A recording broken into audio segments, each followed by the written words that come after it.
Bonjour à tous et à toutes et bienvenue dans ce nouvel épisode de Jumpscare, votre podcast hebdomadaire sur le cinéma horrifique.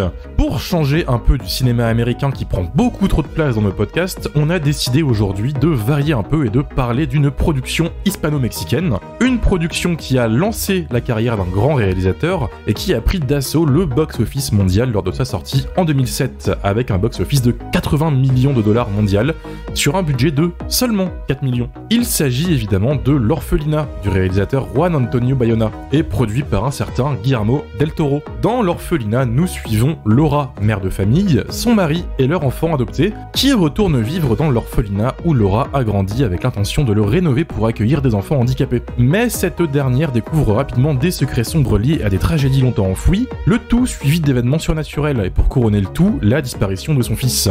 Elle va donc s'efforcer d'entrer en contact avec les fantômes qui habitent dans l'orphelinat pour tenter de le retrouver par tous les moyens. C'est une superbe maison. Comment l'avez-vous trouvée ? J'ai grandi ici. C'était un petit orphelinat. J'ai toujours voulu y revenir. D'où l'idée d'y ouvrir un foyer d'accueil. Tout se passera bien. Quand t'étais petite et que tu vivais ici, tu n'avais pas peur ? Simon ? Comment tu t'appelles ? Moi c'est Simon. On est en train de jouer. Ils sont dehors. Écoute. Moi je serai jamais grand. Je vais pas grandir. Comme mes nouveaux amis. Parce que tu en as plusieurs ? Ils sont 6.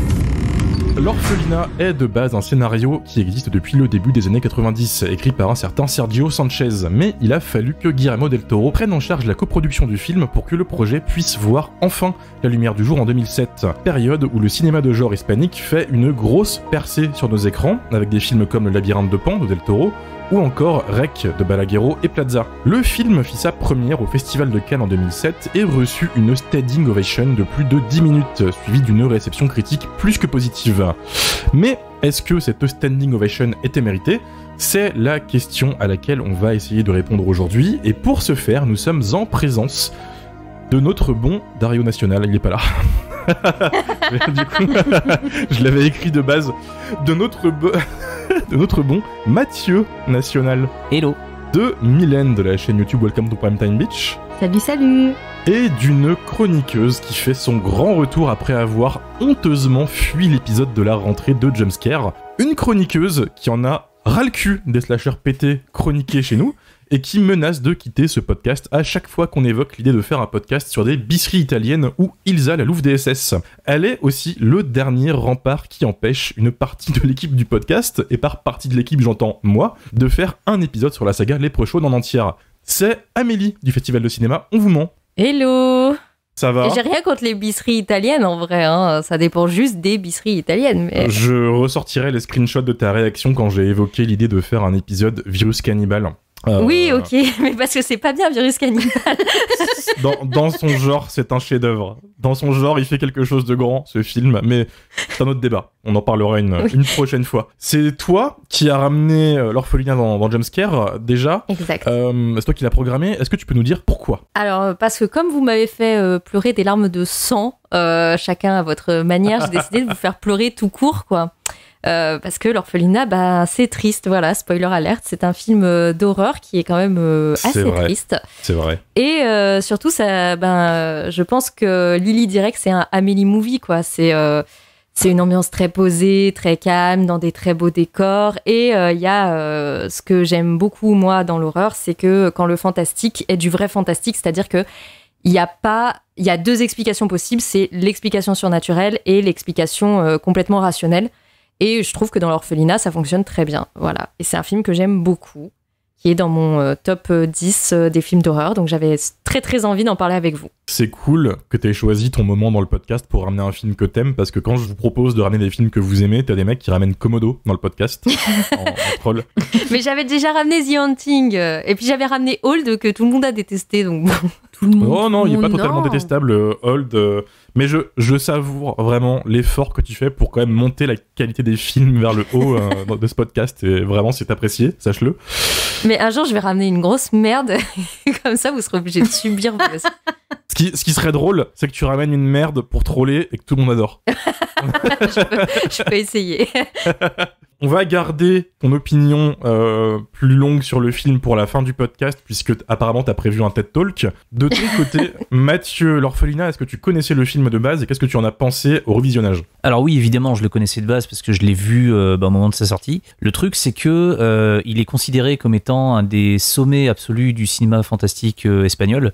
Parce que là, depuis tout à l'heure, en fait, on en parle comme d'un film d'horreur, mais en vrai, non, c'est beaucoup plus un film d'épouvante. Il n'y a pas vraiment de plan gore ou de trucs un peu répulsifs ou quoi. Il y a peut-être juste un petit plan, un petit jumpscare là qu'on voit pas forcément venir et qui fait son petit effet encore aujourd'hui. Mais voilà, L'Orphelinat, c'est majoritairement un film d'épouvante. À titre personnel, à l'époque, quand je l'ai vu en salle, je suis sorti en me disant ouais, c'était pas mal. C'était pas mal.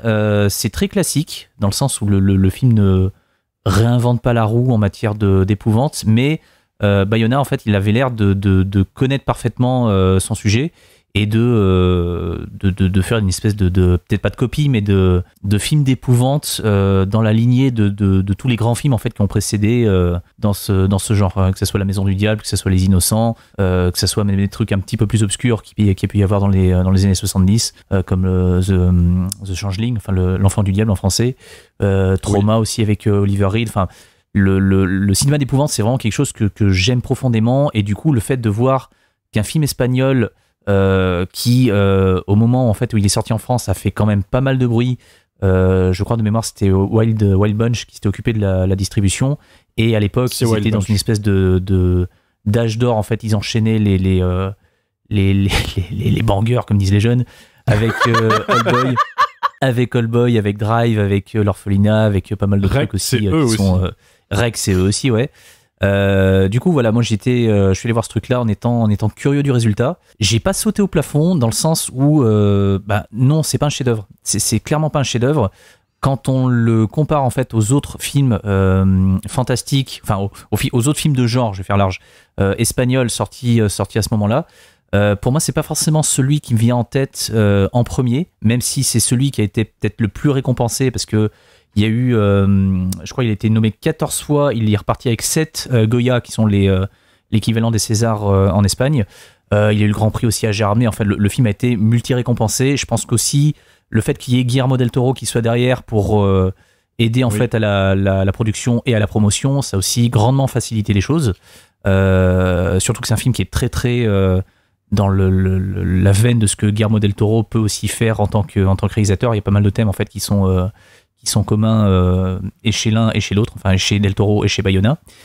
Après, voilà, c'est un film que j'aime, mais encore une fois, j'irai pas jusqu'à crier au chef-d'œuvre parce que déjà, en fait, si on le place vraiment dans toute cette vague de cinéma fantastique, enfin de cinéma de genre espagnol, comme tu l'as dit, en fait, 2007, c'est vraiment l'année où il y a eu Rec, où il y a eu peut-être même Le Labyrinthe de Pan, où il y a eu justement L'Orphelinat.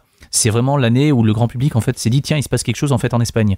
Sauf qu'en vrai, en Espagne, ça n'a pas démarré en 2007, ça a démarré bien 15 ans en arrière avec Alex de la Iglesia, avant il y avait Bigas Luna. Si on remonte encore avant, il y avait Armando de Osorio avec la saga des Templiers. Il y avait Nacho Cerda aussi qui a fait une petite série de courts-métrages, ce qu'on appelait la trilogie de la mort. Enfin bref, voilà, c'est en gros Rec et L'Orphelinat, c'est vraiment peut-être pas les arbres qui cachent la forêt, mais un petit peu quand même. Pour ce qui est de L'Orphelinat, j'aurais tendance à dire qu'en fait c'est un petit peu le truc qui arrive en dernier, quoi. C'est vraiment la queue de comète. Même si encore une fois, Rec a fait beaucoup de bruit et on s'est intéressé au cinéma espagnol à ce moment-là, j'ai l'impression qu'en fait c'est les films qui arrivent un petit peu en dernier et qui font que voilà, ça finit un petit peu en apothéose. Après, de tous ces réalisateurs-là, enfin Bayona, il a eu peut-être un petit peu plus de visibilité du fait qu'il arrivait dans une année où en fait tous les regards étaient encore une fois tournés vers le cinéma espagnol, plus Guillermo del Toro derrière. Ça fait qu'aujourd'hui, voilà, c'est un nom qui est connu mondialement. Là où des mecs en fait qui ont démarré avant lui, comme Balaguerro, comme Alex de la Iglesia, en fait, continuent à rester peut-être pas à 100% en fait en Espagne, mais je suis pas sûr que le nom d'Alex de la Iglesia dise grand chose en fait à une majorité d'Américains, quoi. Là où en fait le mec qui a fait Jurassic World 2, enfin Fallen Kingdom, c'est peut-être un petit peu plus connu, quoi. Il est parti aux USA directement, hein, quasiment. Ouais, alors que le mec en fait est arrivé vraiment à la fin de toute cette vague de cinéma fantastique espagnol. Voilà, bref.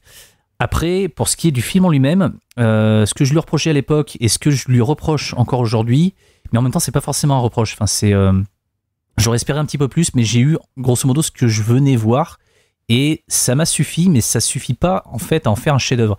C'est-à-dire qu'en fait, le film est très classique. Encore une fois, Bayona, c'est un cinéphile qui connaît parfaitement ses classiques en matière de films d'épouvante et qui ne se gêne pas en fait pour les citer. Je pense notamment en fait à La Maison du Diable, qu'on a déjà fait dans le podcast. Il y a notamment une scène très connue dans La Maison du Diable. En fait, Robert Wise en fait filme les murs à travers lesquels on entend une espèce de son indéfinissable. Ça gratte, ça grogne. Enfin, on sait pas trop ce qui se passe. Et dans L'Orphelinat, on a exactement la même chose. Donc voilà, le mec en fait connaît ses classiques. Après, le truc, c'est que la première fois que j'ai vu le film, je me suis dit, bon, il y a un petit peu que ça. C'est une histoire de fantôme très, très classique dans le sens où on a vraiment tous les éléments en fait qui caractérisent le film d'épouvante. On a la maison hantée, le fait qu'elle soit isolée dans la nature. Donc généralement ce genre de truc, c'est soit la maison elle est à côté d'une forêt, soit elle est en plein milieu d'une clairière, soit elle est au sommet d'une colline avec rien autour. C'est vraiment une maison avec une architecture assez particulière qui est totalement isolée. On a un personnage principal féminin, comme les trois quarts du temps. On a les hommes qui sont complètement inutiles. Enfin, vraiment, le mari dans L'Orphelinat ne sert absolument à rien. Oui. On a un enfant qui disparaît ou qui est victime de quelque chose de pas explicable. Donc voilà, un enfant qui disparaît ou qui souffre. On a forcément des bruits étranges, des apparitions et une espèce de petit mystère en fait qui va se greffer par-dessus tout ça et que le personnage principal va devoir résoudre. Après, le souci que j'ai, voilà, c'est que c'est très classique, c'est très bien fait, ça y a pas de souci.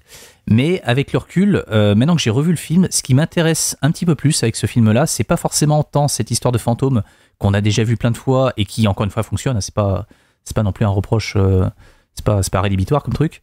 Mais le truc, c'est que ce qui m'intéresse davantage aujourd'hui, c'est que c'est que ce film a aussi en germe quelque chose que Juan Antonio Bayona va développer dans un de ses films suivants qui pour le coup, en tout cas à mes yeux, est véritablement son chef-d'œuvre. C'est son troisième film, c'est Quelques minutes après minuit. C'est cette espèce de sous-genre qu'on n'arrive pas trop à définir en un mot, mais qui est grosso modo le sous-genre des films dans lesquels un enfant se lie d'amitié avec un monstre, une créature, quelque chose de fantastique que les adultes ne voient pas. Et ce genre de film, en fait, on les a tous vus 45 fois. C'est E.T., c'est Totoro, c'est ce genre de truc. Et généralement, ce type de film, c'est une manière, en fait, pour faire comprendre à l'enfant qu'il doit lâcher prise par rapport à quelque chose. Et généralement, c'est une histoire de deuil.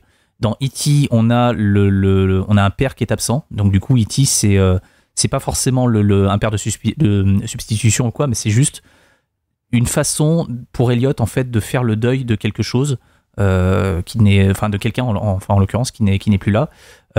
Totoro, c'est aussi une manière en fait pour les enfants de comprendre que la mère en fait elle est absente, elle est à l'hôpital.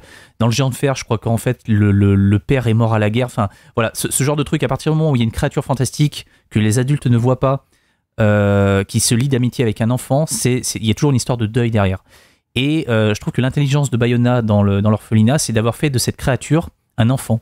On n'a pas quelque chose de monstrueux ou quoi, c'est juste un enfant qui a un masque sur la tronche parce que lui-même en fait est un monstre. Enfin, c'est un gamin qui est né mal formé.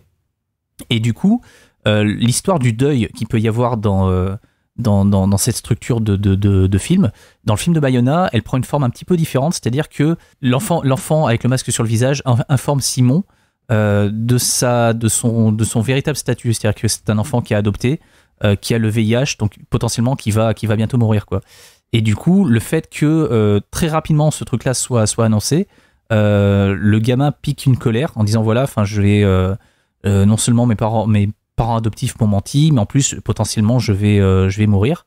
Et du coup, c'est une manière détournée pour ce gamin de prendre conscience de sa mortalité et de faire le deuil d'une vie en fait qu'il risque de ne pas avoir. Dès lors, à partir du moment où en fait où il comprend ça, il veut en fait, enfin en tout cas je pense, profiter de ce truc-là, enfin profiter de la vie un maximum. Et il est très très demandeur, vis-à-vis de sa mère. Enfin il lui réclame de l'attention tout le temps. Enfin la mère se réveille la nuit plusieurs fois et c'est jamais le père d'ailleurs. Et le moment où ça va dégénérer et où en fait le gamin va disparaître, c'est un moment où le gamin lui dit viens, j'ai trouvé la cachette de Thomas, qui est un personnage dont on connaîtra l'identité un peu plus tard, viens avec moi, viens, on va jouer. Et en fait la mère lui refuse ce moment-là, enfin refuse de jouer avec lui, et le ton commence à monter, la mère lui met une gifle qu'elle regrette après, et le gamin se casse en fait, déçu et en larmes, quoi. Et c'est à partir de ce moment-là que le gamin va disparaître et que véritablement l'histoire va commencer. C'est où est-ce qu'il est passé dans la maison et qu'est-ce que c'est que ces apparitions en fait à droite à gauche, qu'est-ce que c'est que ce gamin avec un masque sur la tête. Donc je trouve qu'il y a quelque chose qui est vraiment peut-être pas original, mais qui change un petit peu des films de fantômes habituels, quoi. Où c'est juste j'ai l'impression qu'en fait via ce film il annonce le grand thème qui va traiter dans quasiment tous ses films, c'est-à-dire un personnage, un groupe ou une famille qui est confronté à quelque chose d'absolument dramatique, contre lequel en fait ils ne peuvent rien, et qui va de toute façon à un moment ou un autre déclencher une espèce de deuil inévitable.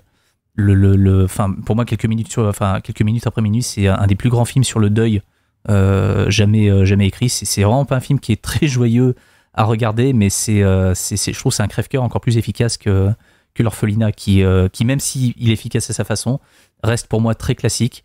Mais à titre personnel, ce qui m'intéresse plus, c'est vraiment le fait qu'il développe en germe une thématique qui sera présente dans la grande majorité de ses films suivants, quoi.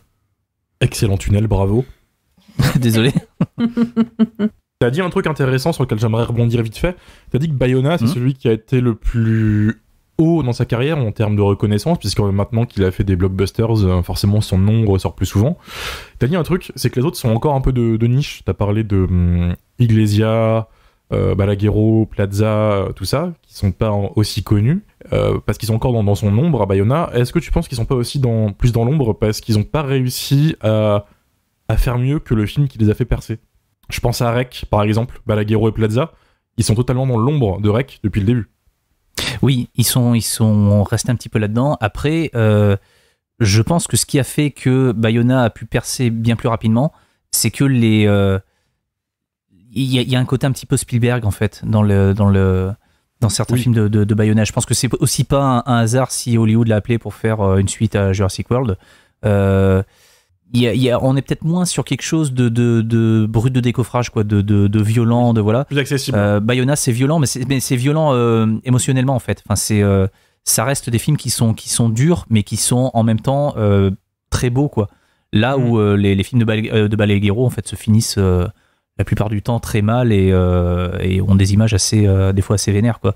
Je trouve que Bayona est plus universel, peut-être plus accessible que des mecs en fait comme Alex de l'Iglesia ou Balaguerro ou Paco Plaza, ou voilà. Enfin, même si ça retire rien en fait à leur talent, hein. C'est juste que bien sûr, moi je dis pas ça. Bayona est plus accessible. Et il a réalisé Bayona, la meilleure suite de Jurassic World, quand même. Dans la trilogie, je sais pas si vous avez vu cette trilogie, on fait le point dinosaure, faut qu'on le fasse à un moment parce que réhabilitons ce film qui se fait chier dessus depuis le début. Jurassic World Fallen Kingdom ne mérite pas sa haine, et franchement, en dehors des choix de studio étranges avec les Indoraptors et tout ça, forcément voilà, c'est pas foufou, mais la beauté du film, quoi. Ouais, le film, en fait, il a refait un film d'épouvante, mais avec des dinosaures, quoi. Et l'histoire, elle est quand même ramenée dans le château. On a quand même encore un truc sur l'enfance et sur l'affiliation, qui sont des thèmes de Bayona. Et dans ses lumières et dans sa manière de tourner, il est très très proche du film d'épouvante. Et moi, ce que j'ai bien aimé dans ce film, c'est que y a un fan service de mise en scène. C'est-à-dire que je sais pas comment expliquer. C'était le premier Jurassic World, c'est vraiment du fan service de il y a la voiture, regarde, c'est pareil que dans le premier. Et alors que là, il nous fait carrément des plans. Je pense à la gamine qui essaye de descendre le truc du mont de charge, exactement comme la scène de la cuisine avec les raptors dans le premier. L'œil du dinosaure qui arrive à côté du véhicule, exactement comme l'œil du T-Rex dans le premier. En fait, c'est des clins d'œil de photographie, d'angle de caméra, de mise en scène, la petite griffe du raptor qui tape sur le carrelage et tout. Et moi, en fait, ça m'a fait super plaisir de voir pas un copier-coller du premier film, mais des clins d'œil des clins d'œil de cinéphile, en fait, un petit peu, des clins d'œil de quelqu'un qui aime la mise en scène du premier film et pas les éléments qui le constituent. Et du coup, je trouve ça super cool. Moi, le fait que... Pardon, je fais un petit... le fait que quand ils s'en vont de l'île et que le dernier dinosaure qu'on voit sur Isla Nublar, c'est le premier dinosaure qu'on a vu sur Isla Nublar qui se lève dans la même position, sauf que cette fois, il disparaît dans la fumée au lieu d'apparaître dans le mouvement de caméra comme dans le premier film. La je trouve chialade. que c'est une boucle qui fonctionne trop bien. Ah, mais moi, j'étais un peu touchée, quoi. Ils te mettent le thème et tout. Moi, franchement, ça a fonctionné sur moi, le côté chialade Fallen Kingdom, quoi. Et pourtant, tu as un contre-champ sur Chris Pratt. Et pour avoir des émotions en face de Chris Pratt, faut quand même le vouloir. Mais il y a aussi le fait que les dinosaures disparaissent, ils sont en train de le regarder à l'arrière du bateau, dans un cadre, comme nous, on est en train de les regarder dans l'écran de cinéma. Et je trouve qu'en fait, c'est malin. Mais après, on va peut-être pas faire un épisode sur Fallen Kingdom, qui le mériterait peut-être. C'était un message du comité de défense de Fallen Kingdom. On en fera un épisode un jour sur les dinosaures si besoin. Oui. De ton côté, Mylène. Alors déjà, est-ce que tu connaissais le film de base ? Oui, je l'avais déjà vu avant. C'est un film que j'aime beaucoup. Déjà, il faut savoir que moi, j'aime beaucoup le cinéma d'horreur espagnol. J'ai eu un peu une petite obsession pour ce cinéma quand j'ai découvert les películas para no dormir. Donc, c'était plusieurs films qui étaient réalisés, je crois qu'il y en avait 5 ou 6, donc par des réalisateurs... Quel accent Ouais, horrible. C'est vraiment, j'ai honte en tant que portugaise de même pas savoir parler un peu l'espagnol. Et du coup... c'était une série de films. Il y avait Aloué qui était fait par, je sais même plus, je crois que c'était Romba Laguerro. Il y avait La Chambre du Fils qui était fait par De la Iglesia, qui est mon préféré. Et voilà, du coup, c'était toute une anthologie avec plein de films d'horreur espagnols. Et à partir de là, en fait, j'ai bouffé du film espagnol, j'adorais ça. J'ai vécu l'un de mes plus gros traumas d'adolescente avec Darkness, qui est encore aujourd'hui un film que j'aime énormément. Et du coup, forcément, leur film... pas ouf. Je sais, vous l'aimez pas, mais moi, je l'aime beaucoup, ce film, et je le défendrai toujours, parce que je le trouve incroyable. Et moi, j'ai pas dormi pendant 3 jours à cause de ce film, et j'ai dû dormir à la lumière allumée, donc c'était très, très, très efficace sur moi. Franchement, ça m'a traumatisée. Et donc, forcément, L'Orphelinat, elle m'a beaucoup intriguée, parce que je trouve qu'il y a vraiment une patte, un esthétique très cinéma espagnol. Et j'aime beaucoup les films d'épouvante dans les maisons hantées, et j'adore quand il y a des enfants dans les films d'horreur. Quand ils meurent, c'est encore plus cool. Mais du coup, là, en l'occurrence, ça m'a beaucoup Heureusement que tu as rajouté ce passage. Sinon, la phrase était inquiétante. Sinon, j'adore les enfants. Attention. Non, mais voilà, L'Orphelinat, c'est un film que je trouve très, très quali. Et à chaque fois que... En fait, c'est un film que je regarde pas souvent. Parce que je suis très sensible à tout ce qui est drame. Et du coup, à chaque fois, il me met en PLS. Je suis en dépression pendant 3 jours. C'est toujours très, très dur de m'en remettre. Donc, du coup, j'espace un peu les temps de visionnage. Et puis, j'aime bien aussi oublier le film pour le redécouvrir et redécouvrir pourquoi je l'ai aimé. Et là, en l'occurrence, du coup, j'ai décidé de me refaire le film, de me refaire les bonus du DVD, enfin du Blu-ray. Et en fait, j'ai vraiment pris plaisir à écouter en fait tous les making-of sur le film. Je me suis rendu compte à quel point il y avait vraiment eu du cœur à l'ouvrage. Alors oui, le film a une très belle photo, les acteurs sont incroyables, le scénario est très chouette et tout, mais vraiment, en fait, ce qui fonctionne, c'est qu'il y a eu une espèce de synergie entre tous les acteurs de manière générale autour de ce film qui fait que ça marche très bien. C'est-à-dire qu'au départ, le scénario, c'était prévu comme un scénario de film d'horreur pur et dur.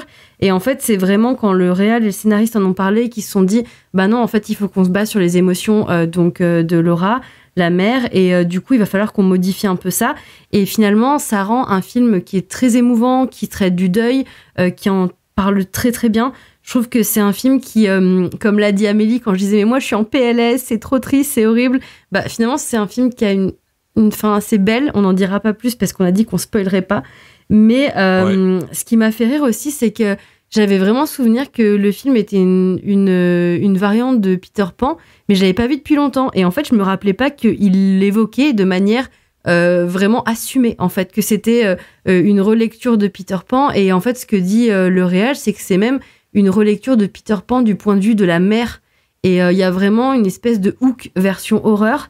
Et je trouve que ça aussi, ça marche vraiment bien parce qu'en fait, le film, il est incroyable, notamment par le personnage de Laura. Belén Rueda, elle est incroyable. C'est l'une des premières fois qu'elle joue dans un grand film de cinéma. Au départ, elle a une carrière plutôt de série télé. Et vraiment, dans ce rôle, elle est magistrale. Moi, je sais que j'y crois, en fait. Quand je la vois, j'y crois, je sens qu'elle est vraiment là. Et en fait, ce qui est beau dans son rôle, c'est qu'elle est toujours perdue entre le monde des enfants et le monde des adultes. Et c'est ce qui fait que ça fonctionne très bien, en fait. Quand elle revient dans cet orphelinat avec son mari, elle arrive à faire des jeux avec son enfant. Elle n'a pas de mal, en fait, à tomber dans l'imaginaire avec lui. Et à la fois, en fait, des fois, elle est un peu mal à l'aise dans le monde des adultes. Et du coup, elle est toujours entre les deux. Et c'est un peu pour ça aussi qu'on sent qu'elle a voulu revenir dans cet orphelinat. Et vraiment, ce que j'aime beaucoup dans ce film, c'est voilà, son attachement à l'enfance, à la nostalgie, cette impossibilité à vraiment vivre dans le monde des adultes. Et du coup, c'est là où Peter Pan, ça marche très très bien. Ce que j'aime bien aussi, c'est que le scénariste évoque dans les bonus que justement, il s'inspirait un peu de sa façon de faire vivre ses propres amis imaginaires dans l'orphelinat, où il explique qu'en fait, il faisait croire à ses parents qu'il avait des amis imaginaires et qu'il disposait plein d'objets pour faire croire à leur présence, ce qui m'a rendu encore le scénario un peu plus cringe, et ça marchait bien sur moi quand même. Et là où j'ai pas de mal à croire que c'est un film qu'Amélie aime beaucoup, c'est qu'effectivement, comme l'a dit Mathieu, c'est un film qui s'inspire beaucoup de La Maison du Diable, mais aussi des Innocents. Il y a vraiment cette ambiance empreinte des films d'horreur des années 60, et ça aussi, c'est très très chouette. Cette déco qui détonne un peu par rapport au grand château, en fait, parce que même si c'est une demeure qui est vraiment isolée, je trouve que comment dire, l'esthétique de la demeure, ça se démarque par rapport à ce qu'on peut voir d'habitude, et ça aussi, j'apprécie beaucoup. Ce qui m'a vraiment fendu le cœur, en fait, quand j'ai notamment visionné les bonus, et justement les bonus autour de Belén Rueda, c'est qu'en fait, elle a elle-même perdu un enfant. Et le réal, en fait, il dit que c'est vraiment, ça a été compliqué pour elle de jouer les scènes, parce qu'en fait, elle a fini par vraiment être dans la peau de Laura. Ils étaient vraiment en fait détachés du monde extérieur. Elle vivait son rôle, et il y a des scènes où il évoque qu'elle s'est vraiment fait du mal, en fait, que ça a été très intense pour elle et qu'il a dû vraiment arrêter parce que là c'était trop, parce que là elle piochait trop dans son passif émotionnel pour jouer ce rôle-là. Et c'est vrai que déjà que le film me met vraiment en PLS à chaque fois que je le vois, en sachant ça donne une lecture encore plus, je sais pas, encore plus marquante, et vraiment c'est un film que je trouve très touchant. Je trouve qu'il est très beau parce que justement ça prouve que pour faire un bon film d'épouvante, ça sert à rien de faire claquer 2-3 portes, de faire beaucoup de bruit, de mettre des fantômes dans des draps, et que finalement même des fois des images juste de jeux enfantins font flipper. Et voilà, donc pour moi l'épouvante, c'est vraiment un grand oui. C'est un film que je trouve très très beau, que je trouve maîtrisé. Encore une fois, je me répète, mais sur son scénario, je trouve que les acteurs sont incroyables. Simon, le petit gamin, il est vraiment dingue dans ce rôle-là. Je trouve, c'est quand même un gamin qui a 5 ans, qui joue un rôle qui n'est pas facile. Et vraiment, tous, en fait, ils sont assez incroyables. J'ai vu aussi les scènes coupées, qui finalement ont été pour la plupart enlevées parce qu'en fait, elles indiquaient beaucoup trop d'indices aux spectateurs. Et le réal, il évoque que effectivement, le but, c'était pas non plus de mâcher tout le travail.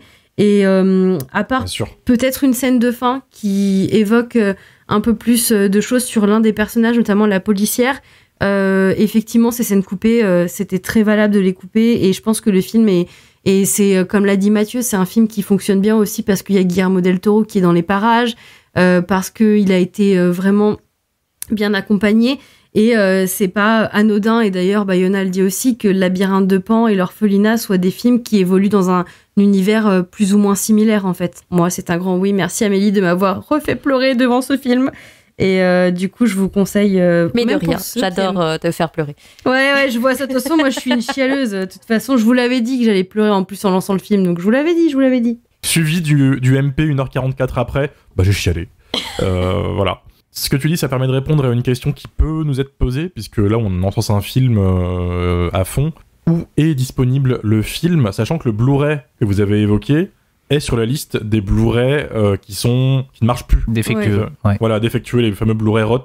C'est pas une pub que je vais faire, parce que ceux qui me suivent savent que je travaille dans une émission qui s'appelle Le Bistrot de l'horreur sur Filmo. Filmo, c'est une plateforme de SVOD française avec des tonnes et des tonnes de films, bis, horreur, mais drame aussi, comédie, ce que vous voulez. Et il est dessus. Ne vous lancez pas dans le Blu-ray, du coup, le cherchez pas, parce que y a une chance sur 2 qu'il soit défectueux, c'est pas la peine. Voilà, on espère une ressortie un de ces 4, peut-être un Blu-ray 4K, mais voilà, si vous voulez le voir, c'est par ici, je pense. Alors, faut aller. Sauf si vous le trouvez vraiment, vraiment pas cher, le Blu-ray c'est cool parce qu'il y a quand même vraiment beaucoup de bonus et c'est un vrai Blu-ray qui est très fourni, mais voilà, prenez-le qu'à 2 balles, quoi, parce qu'il y a le risque qu'il passe pas.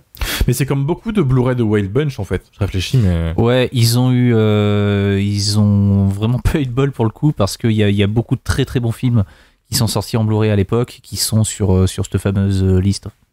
Donc, je pense, alors bon film pour le coup c'est relatif, mais je pense au Halloween 2 de Rob Zombie, vu qu'il était sur cette liste et qu'il a jamais été réédité. Voilà, si vous voulez voir le film, c'est. Mais parce que c'est un film de merde.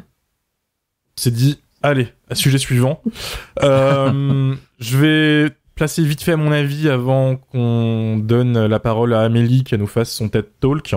Parce que moi, je vais peut-être un peu gâcher la fête, je vais être un petit peu moins dithyrambique que vous. Je tiens à dire pour commencer, pour placer quand même le décor, que j'ai aimé le film. Déjà, voilà. Je remercie Amélie d'avoir fait sortir un peu de ma zone de confort, parce que depuis quelques semaines, je me tape du Freddy, du Leprechaun, du Doom.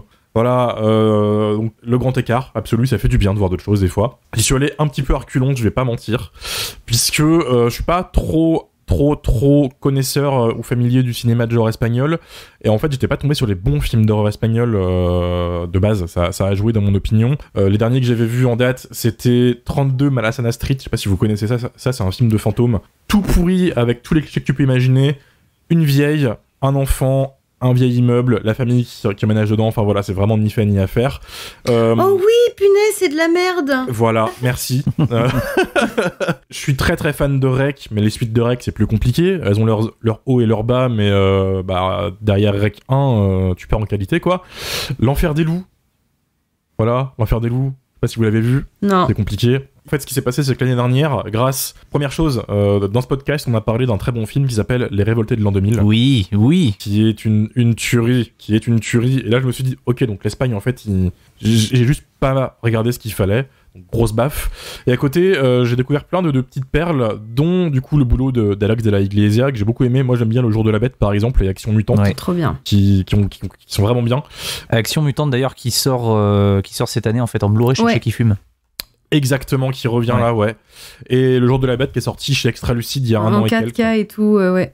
Enfin bref, il y a beaucoup de trucs que j'avais jamais vu et que j'ai découvert. Je fais putain, mais en fait, ok, donc il y a ce qu'il faut.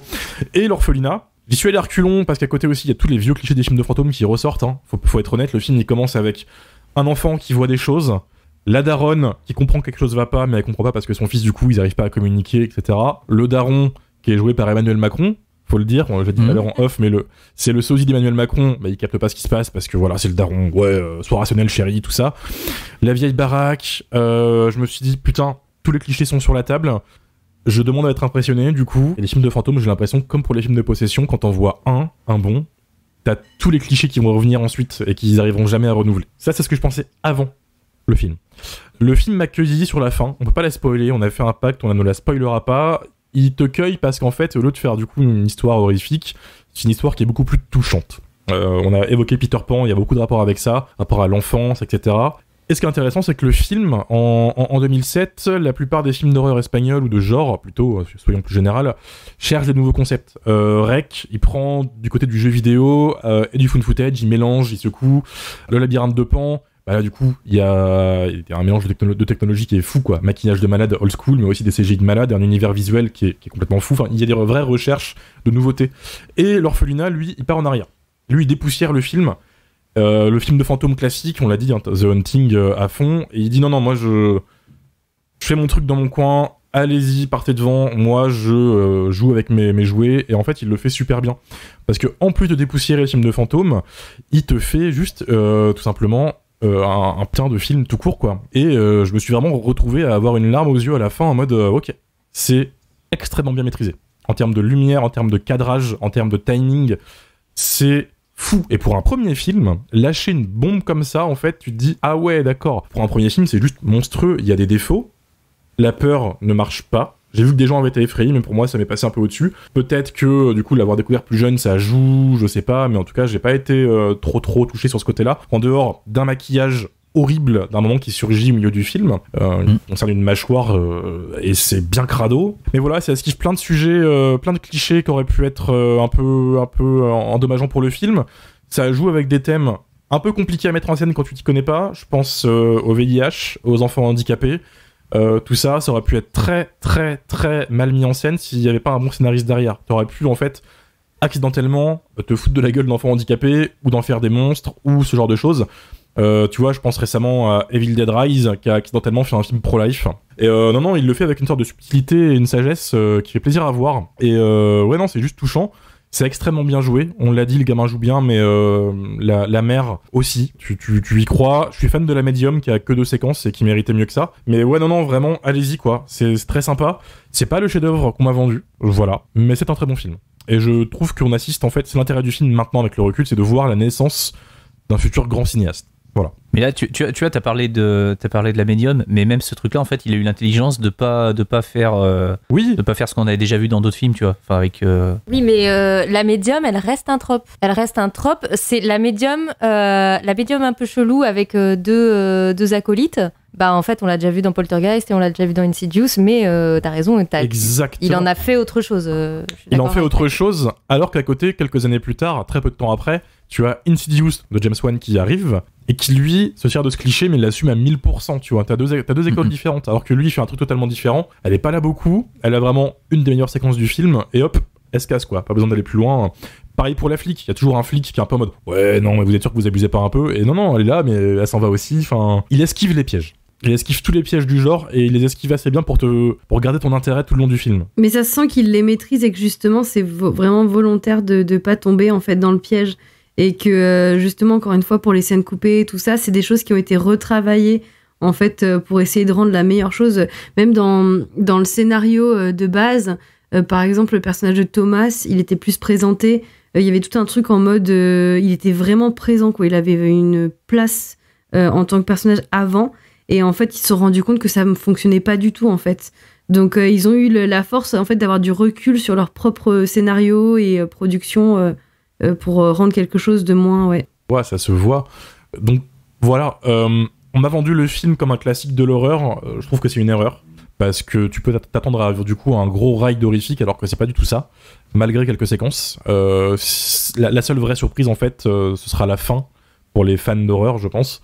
Mais allez-y. Si vous pouvez vous faire un kiff, allez-y, ça vaut quand même le coup d'œil, quoi qu'on dise. Après, d'une manière générale, il y a beaucoup de films d'épouvante qui sont pas vraiment de l'épouvante. Enfin, c'est plus en fait des drames, quoi. C'est plus des drames avec quelques séquences un petit peu effrayantes. Mais généralement, voilà. Dans les films d'épouvante, les films des maisons hantées où il y a un enfant qui est mort, qui cherche à communiquer avec sa maman ou avec une femme qui vient d'emménager dans la maison. Ce qu'on retient, en fait, c'est pas forcément les séquences horrifiques, c'est surtout le côté tragique du truc et le drame en fait qui a pu y avoir quoi. Là en fait on a exactement ça. Enfin il y a beaucoup de choses en fait qui sont je trouve très intelligemment écrites, notamment le fait que le monstre en fait que voit le gamin donc Simon c'est un ami imaginaire et que pour la mère c'est quelque chose de normal même si vu l'âge du gamin elle est là à se dire bon il est peut-être un petit peu vieux pour avoir encore des amis imaginaires quoi. Mais même à ce moment-là, en fait, on le sait pas encore, mais il y a déjà une histoire de deuil, quoi. C'est-à-dire qu'elle demande en fait à son enfant de plus être un enfant et d'arrêter d'avoir un ami imaginaire, quoi. Enfin, c'est moi j'ai toujours cette scène en tête dans Vice Versa où t'as l'ami imaginaire, le Bing Bong ou je sais pas quoi là, qui finit par disparaître. Tout ça parce que la gamine dans laquelle, on est dans sa tête là, enfin, juste grandit, quoi. Enfin, au bout d'un moment, l'ami imaginaire juste il disparaît. Et là, en fait, il y a encore une fois une histoire de deuil par rapport à ça. Et le fait d'avoir fait l'antagoniste, entre guillemets, du film, un ami imaginaire du gamin qui est surtout là pour lui faire réaliser qu'il y a un deuil qu'il va devoir faire incessamment sous peu, je trouve ça assez brillant, quoi. C'est pas forcément le genre de truc que tu t'attends à voir quand tu regardes un film d'épouvante, même si, encore une fois, il y a toujours des histoires d'enfants qui meurent et ce genre de choses. Là, c'est fait d'une manière un petit peu différente et si tu te penches un petit peu sur l'écriture c'est assez bien foutu quoi. C'est intelligent. Pour finir, Amélie, c'est ton grand moment. Mon grand moment. Lâche la bombe. Parce qu'en fait, je suis d'accord avec tout ce que vous avez dit, donc voilà, je vais me contenter de compléter avec mon avis à moi. Effectivement, je trouve que le film est très très beau, très élégant dans sa mise en scène. Notamment, il y a tout un aspect très ludique de jeu de piste où les règles sont d'abord posées dans une scène où on apprend que les amis imaginaires, en fait, ils font faire à l'enfant une sorte de jeu de piste à base d'objets qu'il doit retrouver partout dans la maison. Et cette scène, elle est hyper fluide, en fait. On voit... ça va très très vite, on voit les objets, la clé du tiroir de la commode, hop, elle ouvre la commode, dedans il y a une poupée russe, dans la poupée russe, hop, tu les vois les ouvertures de poupée russe, en fait ça renvoie vers tel truc, et la scène elle est super fluide, et tu comprends très vite comment fonctionne le jeu. Le jeu qui va devenir le jeu de piste de retrouver l'enfant perdu dans la maison, bien sûr, et la mère elle refait exactement le même jeu, et le spectateur avec elle, et du coup ça rend le film très très ludique, et quand on le revoit et qu'on connaît le twist, enfin qu'on connaît la solution, exactement. Ça le rend un peu rageant parce que quand on sait où est... Ben voilà, quand on connaît la solution, c'est dur. Ça, on a envie de lui crier dessus. Moi, il y a 2-3 fois où j'ai dit mais si t'avais pas fait ça, meuf, mais fallait pas faire ça. Ou alors, non, mais c'est pas loin, t'es pas loin, cherche. Et du coup, effectivement, il y a une notion de jeu entre le film et le spectateur qui fonctionne super bien. Et nous aussi, on joue avec le film, et le film joue avec nous. Et du coup, tu disais, Mylène, il y a Peter Pan qui est cité. Mais il y a une autre grande référence qui est qu'il y a énormément d'imagerie catholique et de références catholiques dans le film. Déjà parce que c'est un film espagnol et donc l'Espagne est quand même un pays qui a une grande culture, une grande tradition catholique. Et moi, il faut savoir que j'ai un truc que j'adore, j'adore l'imagerie morbide catholique. Les Christ ensanglantés, chez moi il y a des petites madones, des petits cœurs, phrase de psychopathe ou de portugaise. Voilà. Non, mais en vrai j'adore l'imagerie. Non mais oui, j'aime cette imagerie italienne, portugaise, espagnole, très classique et très baroque, avec les dorures et un machin, et avec en même temps des répliques les petits morceaux de saints. Il reste que la mâchoire, mais ils ont fait toute une sculpture autour dorée, tu vois, et c'est morbide en fait, c'est hyper morbide et j'adore ce truc là. Et du coup, Bayona met énormément d'imagerie et de références religieuses dans ce film, au point qu'en le revoyant hier, à un moment, je me suis interrogée sur le message du film. Par exemple, déjà, c'est l'orphelinat du Bon Berger. Il y a des vitraux, des vitraux qui représentent le Bon Berger, qui est pas une métaphore, qui est une des appellations du Christ. Et le bon berger, dans la parabole, c'est celui qui retrouve la brebis perdue. Donc voilà, le film est entièrement là-dessus. Du coup, il y a effectivement des vitraux, des croix dans le décor. Je crois même qu'il n'y a pas vraiment une chapelle, mais en tout cas, l'orphelinat en lui-même ressemble presque à une vieille église, quoi. Il y a quelque chose d'un peu religieux. Ou un cloître ou presque un monastère, quoi. Il y a un vieux couvent, avec un vieux couvent, voilà. La vieille chambre avec tous les lits. Mais il y a une petite chapelle quand ils font le cache-cache, enfin quand ils cherchent les objets, ils passent dans une petite chapelle. C'est ça, il me semblait qu'il y a une chapelle. Ouais. Et il y a des croix un petit peu partout. Et même, il y a un phare. Au début du film, on dit le phare il est éteint maintenant, mais la mère elle dit à son enfant en fait le phare c'est une lumière invisible qui nous permet de rester en sécurité.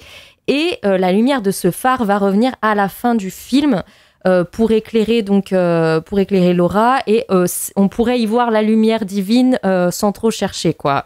C'est pas peut-être que j'extrapole, mais quand même il y a un truc qui est dit par la médium, justement cette trope de médium qui dit mais il faut pas voir pour croire, il faut croire pour voir, ce qui est quand même une phrase hyper religieuse si on y réfléchit, et c'est quand Laura accepte de croire qu'elle est à nouveau baignée par la lumière du phare et qu'elle va réussir à retrouver, qu'elle va réussir à résoudre son énigme, quoi, en fait.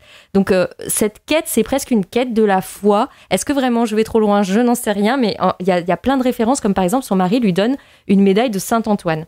Et il y a plusieurs plans sur cette médaille. Et en fait, Saint-Antoine, il faut savoir que dans le panthéon catholique, tous les saints, ils ont un petit peu leur mission, quoi. Et Saint-Antoine, c'est celui qu'on prie quand on veut retrouver quelque chose de perdu. Donc, il y a quand même vachement de références, je trouve, au catholicisme. Même quand elle, sans trop spoiler, elle finit par découvrir un caveau dans sa propre maison et elle sort comme ça des reliques, presque des reliques de martyrs, quoi. Les reliques des enfants martyrs, un petit bout de mâchoire, un crâne comme ça. Et en fait, les reliques, c'est un truc pareil qu'on garde des martyrs et des saints et qui sont exposés dans les églises. Et à la fin du film, Laura, elle devient carrément une madone, quoi. Elle enfile une robe bleue. Le bleu, c'est la symbolique de la Vierge dans les tableaux. Et elle est comme ça, c'est une piéta, quoi. Elle est celle qui porte l'enfant dans ses bras, celle qui est entourée d'enfants dans la lumière. Et d'ailleurs, il y a une scène CENE, quoi. Elle est carrément attablée, entourée des poupées qui représentent les enfants imaginaires. Et ça, Bayona, il sait super bien faire des plans où il y a plusieurs personnes statiques. Vraiment, quand il doit disposer des personnages comme ça, attablés ou réunis, on dirait un tableau de la Renaissance à chaque fois. Je trouve qu'il sait super bien composer ces personnages. Là, j'ai vu le Cercle des Neiges et pareil, ils sont souvent dans des espaces clos. Il fait des plans avec des groupes comme ça et on voit tous les visages super bien éclairés à chaque fois. Moi, je trouve ça magnifique. Lumière de malade. Ouais, très très belle lumière. Même si le film est un peu désaturé niveau couleur, c'est un petit peu gris, mais à chaque fois, les lumières sont très belles. En tout cas, voilà, il y a donc tout un truc, je trouve, sur la religion catholique, la foi, la quête, la recherche, et presque jusqu'à au martyr, quoi. Accepter de se sacrifier pour sauver les siens. Il y a un truc genre laissez venir à moi les enfants, quoi. On est vraiment, je trouve, dans une figure presque christique de l'héroïne, ou en tout cas c'est une sainte vierge, quoi. C'est une sainte en tout cas. Qui finit par devenir comme ça une figure, presque un ange, voilà, qui veille sur les enfants perdus de Peter Pan, mais aussi un petit peu sur des enfants qui ont été sacrifiés, quoi, avec des enfants martyrs. Donc voilà, sans trop spoiler la fin, il y a un truc comme ça qui m'a surpris en le revoyant, parce que moi j'aimais beaucoup le film, comme toi Romain, j'avais été cueillie par la fin la première fois que je l'ai vu. Quand j'ai découvert le twist, c'est pas vraiment un twist, mais quand tu découvres le dénouement, tu te dis ah ok, j'avais pas imaginé ça. Je pense que c'est pas facile de l'imaginer. Oui, puis c'est frontal en plus, quoi. Oui, c'est très violent. En plus, il y a un changement de lumière assez incroyable entre justement pas la rêverie, mais la manière dont Laura perçoit le monde et la réalité qui est d'une violence hyper forte. C'est ça. Et vraiment, moi, je trouve que le film, il est très très beau. Il est, je ne sais pas effectivement, il est sur le deuil, bien sûr, mais je pense qu'il est plein de messages, et sur l'enfance, comme le disait Mylène, et sur le deuil, comme le disait Mathieu, il brasse plein de thématiques, et ça en fait le fait qu'il reprenne les codes de films classiques, mais il est très riche à la fois dans ses symboliques et dans ses messages, donc c'est pour ça que je trouve que c'est vraiment un super bon film. Voilà. Je crois qu'on pourra pas faire mieux pour vendre le film. Je suis un peu déçu de pas avoir un avis bien négatif, tu sais, genre quelqu'un, je dirais pas qui, mais qui surgit de nulle part en fait, et qui vous rappelle tous que vos goûts c'est de la merde et que le film il est à chier. Salut, c'est Dario, alors moi je trouve ça à chier par terre, au revoir. Non, là je pense que Lily elle aurait pas aimé. Je sais pas, il faudrait peut-être qu'on recontacte Lily. Mais c'est pas très Lily-Core, ça, tu vois. Elle va nous dire qu'elle s'est fait chier, qu'il y avait pas de sang, qu'il y avait pas de bikini, qu'il y avait pas d'aérobic. Elle va dire ça manquait de tétons. Et personne ne joue dans Dr. Queen. Vraiment, je suis un peu choquée. Puis de toute façon, Casper, j'aime pas. Mais c'est bien parce que les épisodes positifs, ils font du bien des fois, comme ça. Au moins, les gens savent que si tout le monde est d'accord, c'est que peut-être aller le voir. Et puis du coup ça réserve les épisodes de haine à des moments très précis, on les savourera plus, tu vois. Faut distiller la haine pour mieux l'exprimer, je pense. On va passer à l'avis des auditeurs. J'ai été plutôt surpris, c'est majoritairement positif, mais il y a des avis assez tranchés quand même dans le lot. On va commencer par Demoiselles d'horreur, évidemment. Of course. Allez pas loin. Le film qui encore aujourd'hui me fait rallumer la lumière quand j'y pense la nuit, tout simplement. Mais je suis pas surpris, c'est un Demoiselle d'horreur movie, ça. Totalement. C'est son délire. Johan Orsulik, qu'on salue au passage, oui. Les débuts prometteurs d'un futur grand cinéaste. Un beau drame fantastique et une belle synthèse des thématiques qui irriguaient la nouvelle vague du cinéma fantastique espagnol des années 2000. Récompensé au Goya, impossible d'imaginer une telle configuration en France. Petit tacle au César, j'aime bien. Vermine, on l'a pas digéré. On n'oublie pas. Mars Express non plus, on n'a pas digéré. Hein. Mars Express non plus, voilà, c'est abominable, mais bravo Justine Triet, au passage, en tout cas. Muerto Mega et le cinéma de genre. Très beau film dramatique et film d'horreur efficace, arrivant à retourner le classicisme assez brillamment. C'est bien joué et l'on est vraiment pris dans ce récit. Mais franchement, pas de quoi crier au film culte. Ouais, c'est ça. C'est super bien fait, c'est très intelligent, mais on a vu 100 fois plus effrayant ailleurs. On ressort du film en disant ok, c'était très bien. Mais voilà, c'est ni le plus grand film de toute la vague espagnole, ni le chef-d'œuvre définitif en matière de film d'épouvante. C'est juste un très bon film. Loot a écrit juste le film qui a pris mon cœur, l'a jeté au sol et l'a piétiné. Je l'adore. Non, mais sinon, sérieusement, c'est cool de rendre ces lettres de noblesse à l'aspect mélancolique du fantôme sans tomber trop dans le pathos. Et ça, c'est vrai, je trouve. C'est vrai. D'être resté un peu dans la retenue, mais quand même en dépoussiérant bien le genre. Bah après, les cris de la mère, ils sont... En plus, il la filme pas, il filme les pièces. Tu sais, il nous fait comme dans Hérédité, quoi. Oui. C'est-à-dire qu'il filme les pièces vides et tu l'entends juste elle. Et je trouve que ça à chaque fois, ça fonctionne, quoi. C'est hyper glaçant c'est hardcore. comme procédé, quoi. Bah oui. Ouais. Cinésaurus, le podcast du film de dinosaures, a écrit. J'aime beaucoup ce pseudo. Génial, j'ai hâte d'entendre ça. Ça fait longtemps que je l'ai vu, mais un très bon souvenir. L'horreur est aux abonnés absents, mais le film est pour ma part une grosse chialade. Sans oublier le gros banger que sont les partitions de Fernando Velasquez, qui subliment vraiment les images. On n'a pas évoqué la musique, mais c'est vrai qu'elles sont très belles. Ouais. La grande entrée, attention. Oh non, pas ce môme avec sa petite tête de con, la pitié.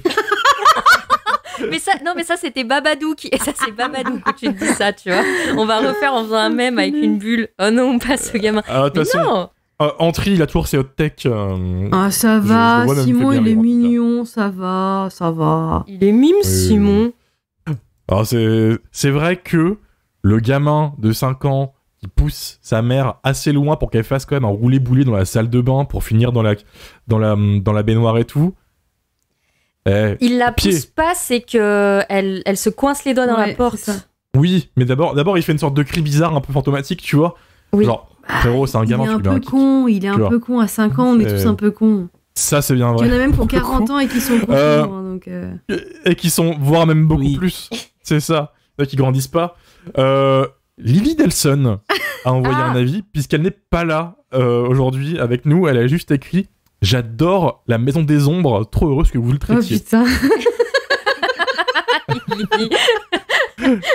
Mais en même temps, Lily, elle confond tout le temps les films en faisant « Ah, mais c'était pas du tout ça que je pensais !» Et pour l'orphelinat, je crois qu'elle nous l'a refait encore. Mais c'est ça. Franchement, ça pourrait être premier degré. Mais c'est ça, c'est premier degré, puisqu'elle a confondu l'orphelinat avec la Maison des Ombres et elle avait plus le titre. Ah oui. Et elle passe sa vie, je lui dis, j'ai vu tel film, elle me dit, je l'ai vu. Je dis, t'es sûr, il est sorti aujourd'hui en salle? Ah non, je suis sûre. Ah non, c'était pas ça en fait. La reine, vraiment la reine. Androstob, qui résume bien la chose, qui a juste écrit « Le cinéma espagnol ou l'art de conter des drames avec autant d'effroi que de tendresse ».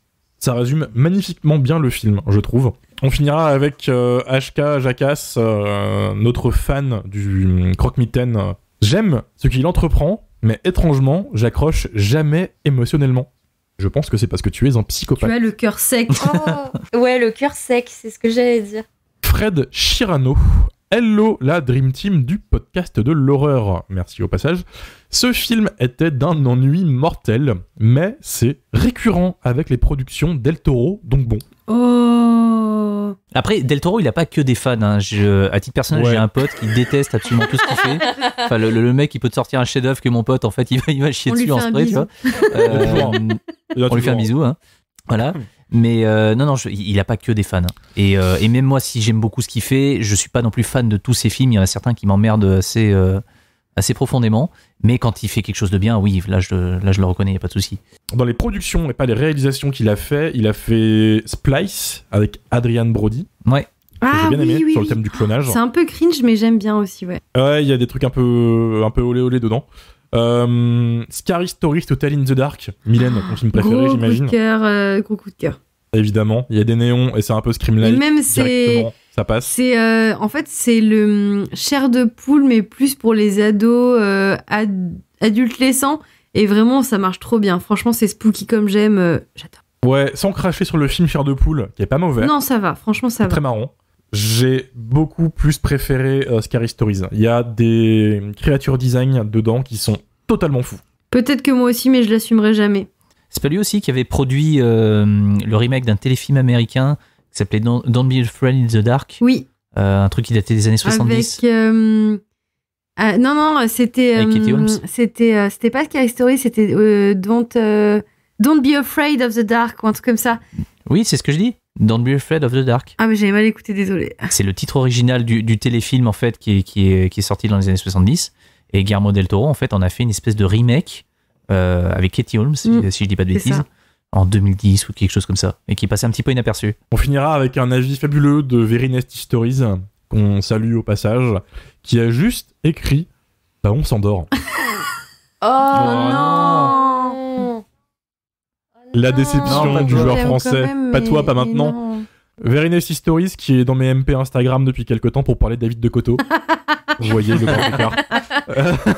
Très très bien sa vidéo sur le cuir, l'imagerie cuir, cuir biker, homosexuel et tout. Franchement, elle était trop bien. Oui, bah, comme d'hab, de toute façon, on recommande son travail. Hein. À chaque fois, on le dit, on l'aime. Il reviendra dans le podcast à un moment. Peut-être pour parler d'ailleurs d'un certain David. Puisque, rappelons-le, il y a eu un buzz sur les réseaux, sur le Twitter de Jumpscare, où j'avais lâché pour 200 retweets, on se farcit Winnie the Pooh 2, la suite du film d'horreur avec Winnie l'ourson. Et j'ai été contré par Mylène qui a dit non, 200 retweets sur mon truc. Ah, tu m'as mis colère. Ouais.